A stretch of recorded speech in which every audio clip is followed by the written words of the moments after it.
Hi అండి, ఎలా ఉన్నారు? Welcome to Shivakumari kitchen. ఈరోజు రెసిపీ వచ్చేసి తెల్ల గలిజేరు అండి. ఈ తెల్ల గలిజేరుని కూర తయారు చేసుకుందాము. ఇది హెల్త్కి మాత్రం చాలా చాలా మంచిది. ఇది షుగర్కి కానీ, బీపీకి కానీ, థైరాయిడ్కి కానీ దేనికైనా కూడా మంచిదని ఆయుర్వేద డాక్టర్లు చెప్తున్నారు. ఇది మనకి కొంచెం ఖాళీ స్థలం ఉందంటే అందులో గడ్డి మొక్కల్లాగా పెరుగుతుంది. ఇది చూడండి, గలిజేరు మొక్క అంటే ఇలా ఉంటుందన్నమాట. చూడండి, మనకి ఎక్కడ పడితే అక్కడే దొరుకుతుంది. పల్లెటూళ్ళల్లో అయితే మరీ దొరుకుతుంది. ఇదిగో ఇలా ఉంటుందన్నమాట. మనం ఈజీగా కనుక్కోవచ్చు మొక్కల్ని.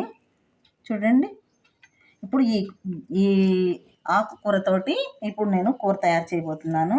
ఈ కూర ఎలా తయారు చేసుకోవాలో చూద్దామండి. ఇప్పుడు దీన్ని మనము మా పెరట్లో ఉన్నది తీసుకొచ్చాను. శుభ్రంగా కడిగి తీసుకున్నాను అన్నమాట. 2-3 సార్లు బాగా శుభ్రంగా కడగాలి.